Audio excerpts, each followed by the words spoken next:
What are the deeds that the Prophet ﷺ mentioned equal Hajj? First and foremost, the sincerity of intention. And sometimes, especially for those that make the intention of Hajj, it doesn't really hit them that, inshallah, you had the niyyah, so bidnillahi ta'ala, because you had the intention, the sincere intention, it counts. But I didn't feel it, right? I didn't get to go to Medina and go to Mecca. I didn't feel the struggle of Hajj. And so it's hard for me to conceive that perhaps I actually would have the reward of Hajj. May Allah subhanahu wa ta'ala grant it to all of us who made the intention for Hajj or Umrah. Allahumma ameen. And then you look at this particular hadith where the Prophet ﷺ chose to talk about the people who wanted to go to Tabuk. Now remember, Tabuk was a difficult journey. It was in the heat of the summer, and it was a journey that the hypocrites did not want to go on because it just required so much, and they made all sorts of excuses. And the Prophet ﷺ is speaking to those who actually went to Tabuk, and they actually encountered all of its hardships. And he says, there are people that are not with you, that they were held back by some sort of sickness or al-udhr. They had some sort of excuse, but they have the same reward as you.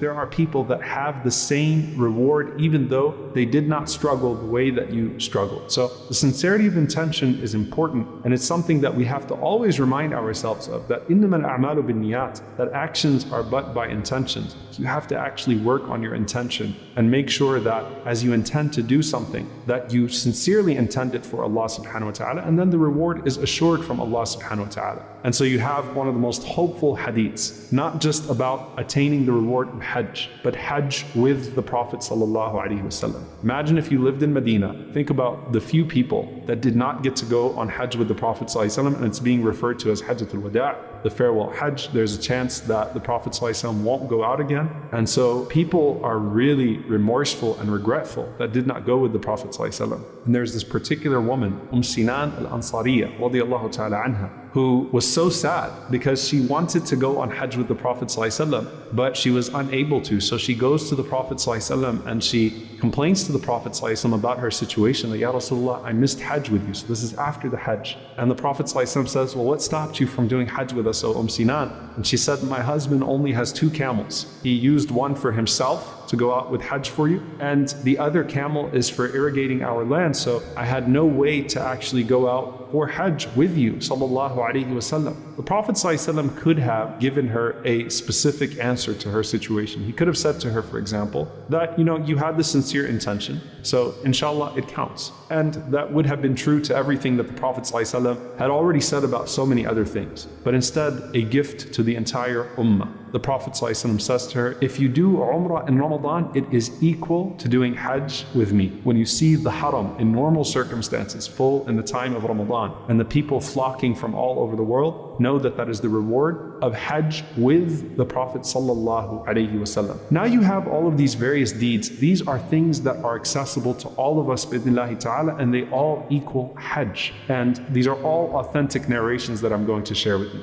The most famous and the most common, the Prophet sallallahu alaihi wasallam said, whoever prays in jama'ah, whoever prays in congregation and remembers Allah from Fajr, so prays Fajr in congregation and remembers Allah until sunrise. So they make dua or they do dhikr, they remember Allah subhanahu wa ta'ala in one of the legislated ways, and then they pray 2 rak'ahs after sunrise, salatul duha. The Prophet ﷺ said that that person has the reward of Hajj tamma, tamma, tamma, complete, complete, complete. The reward of Hajj and Umrah, complete, complete, complete. You could pray Fajr and you could stay until sunrise, and that is the reward of Hajj and Umrah. And that's something that the Prophet ﷺ mentions authentically. And there are other narrations, all of them authentic. One of them, the Prophet ﷺ said, whoever walks to one of the obligatory prayers to pray in congregation, then that is the reward of Hajj. And whoever walks to pray a voluntary prayer in the masjid, then that is Umrah. And in one narration, the Prophet ﷺ specified Salatul Duha. So if a person one day decides that they want to go to Salatul Duha, or they want to go pray 2 rak'ahs in the masjid, Salatul Duha, or a voluntary prayer, then that is the reward of Umrah. And when a person walks to the mandatory Salah, and the Prophet ﷺ says, that is like a Hajj, complete, complete, complete. Well, what about the other things? The Prophet ﷺ said in another authentic hadith, whoever goes out to the masjid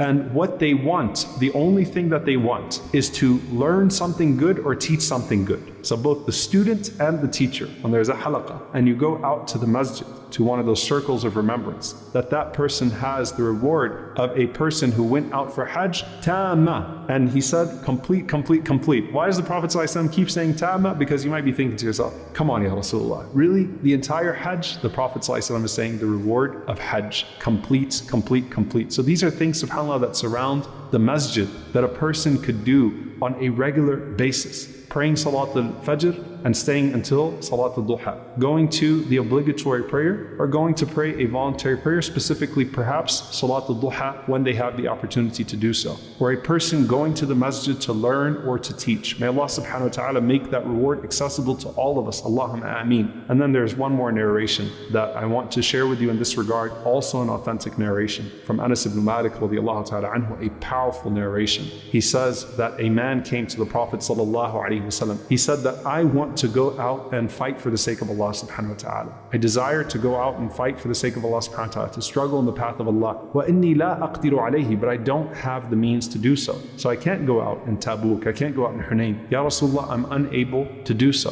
What was the answer of the Prophet ﷺ? He said, هَلْ بَقِيَ أَحَدٌ مِّن وَالِدَيْكَ? Are either of your two parents still alive? قال أمي. He said, my mother. The Prophet ﷺ said, فَأَبْلِ اللَّهَ عُذْرًا فِي بِرِّهَا. Then show your closeness to Allah, come close to Allah with your intention. Strive and struggle by obeying her, by showing her goodness, by giving her good companionship, by serving her. And of course, we know that when it comes to jihad, this is the famous narration where the Prophet ﷺ sent the young man back and he said, فَفِيهِمَا فَجَاهِدْ. Then strive in your parents, right? Strive in their favor, that go back to your mother, heaven is under her feet. But here in this particular narration, which is an authentic narration, the Prophet ﷺ says, فَإِنَّكَ إِذَا فَعَلْتَ ذَلِكَ. That if you do what I just told you, if you honor your mother, the Prophet ﷺ said, فَأَنْتَ حَاجٌ وَمُعْتَمَرٌ. You are a person who is amongst those who do Hajj and Mu'tamar. You are one of those who has done Umrah, وَمُجَاهِدْ فِي سَبِيلِ اللَّهِ. So subhanAllah, if one of your parents is alive,